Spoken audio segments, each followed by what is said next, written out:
ईश्वर तू ही अन्नदाता है।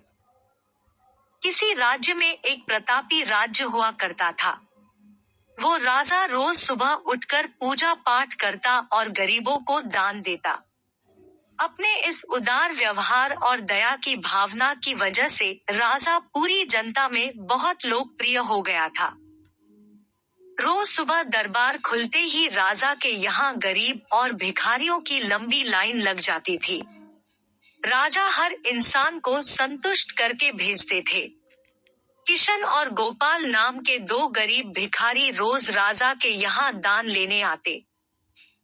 राजा जब किशन को दान देता तो किशन राजा की बहुत वाहवाही करता और राजा को दुआएं देता।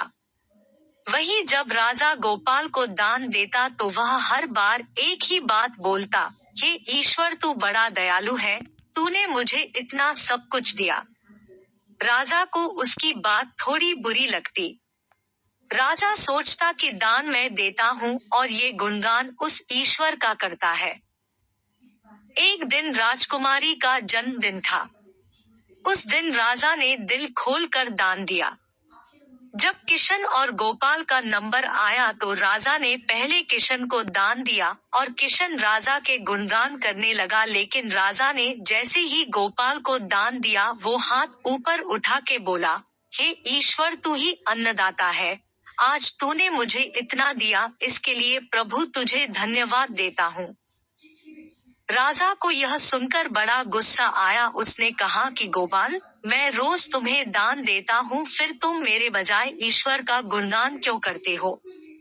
गोपाल बोला, राजन देने वाला तो ऊपर बैठा है, वही सबका अन्नदाता है, आपका भी और मेरा भी।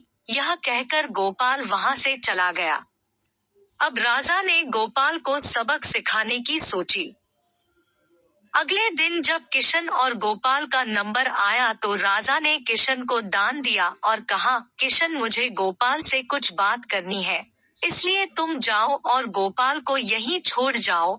और हाँ, आज तुम अपने पुराने रास्ते से मत जाना, आज तुमको राजमहल के किनारे से जाना है, जहाँ से सिर्फ मैं गुजरता हूँ।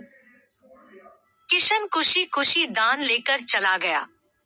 राजमहल के किनारे का रास्ता बड़ा ही शानदार और खुशबू भरा था। संयोग से राजा ने उस रास्ते में एक चांदी के सिक्कों से भरा घड़ा रखवा दिया था। लेकिन किशन आज अपनी मस्ती में मस्त था। वो सोच रहा था कि राजा की मुझ पर बड़ी कृपा हुई है, जो मुझको अपने राजमहल के रास्ते से गुजारा। यहाँ से तो मैं अगर आंख बंद करके भी चलूं तो भी कोई परेशानी नहीं होगी। यही सोचकर किशन आंखें बंद करके रास्ते से गुजर गया, लेकिन उसकी नजर चांदी के सिक्कों से भरे घड़े पर नहीं पड़ी। थोड़ी देर बाद राजा ने गोपाल से कहा कि अब तुम जाओ, क्योंकि किशन अब जा चुका होगा, लेकिन तुमको भी उसी रास्ते से जाना है जिससे किशन गया है। गोपाल धीमे कदमों से ईश्वर का धन्यवाद करते हुए आगे बढ़ चला। अभी थोड़ी दूर ही गया होगा कि उसकी नजर चांदी के सिक्कों से भरे घड़े पर पड़ी। गोपाल घड़ा पाकर बड़ा खुश हुआ। उसने कहा, ईश्वर तेरी मुझ पर बड़ी अनुकंपा है, तूने मुझे इतना धन दिया, और वो घड़ा लेकर घर चला गया। अगले दिन फिर से जब गोपाल और किशन का नंबर आया तो राजा को लगा कि किशन घड़ा ले जा चुका होगा, इसलिए उसने किशन से पूछा, क्यों किशन, कल का रास्ता कैसा रहा? राह में कुछ मिला या नहीं? किशन ने कहा, महाराज, रास्ता इतना सुंदर था कि मैं तो आंखें बंद करके घर चला गया, लेकिन कुछ मिला तो नहीं। फिर राजा ने गोपाल से पूछा तो उसने बताया कि राजा, कल मुझे चांदी के सिक्कों से भरा एक घड़ा मिला, ईश्वर ने मुझ पे बड़ी कृपा की। राजा किशन से बड़ा गुस्सा हुआ। उसने कहा कि आज मैं तुझे धन नहीं दूंगा बल्कि एक तरबूज दूंगा। किशन बेचारा परेशान तो था, लेकिन कहता भी तो क्या, चुपचाप तरबूज लेकर चल पड़ा। उधर राजा ने गोपाल को रोजाना की तरह कुछ धन दान में दिया।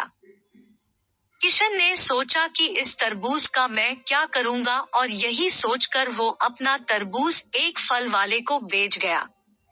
अब जब गोपाल रास्ते से गुजारा उसने सोचा कि घर कुछ खाने को तो है नहीं, क्यों ना बच्चों के लिए एक तरबूज ले लिया जाए।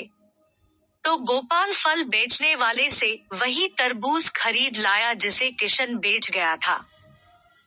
अब जैसे ही घर आकर गोपाल ने उस तरबूज को काटा तो देखा उसके अंदर सोने के सिक्के भरे हुए थे।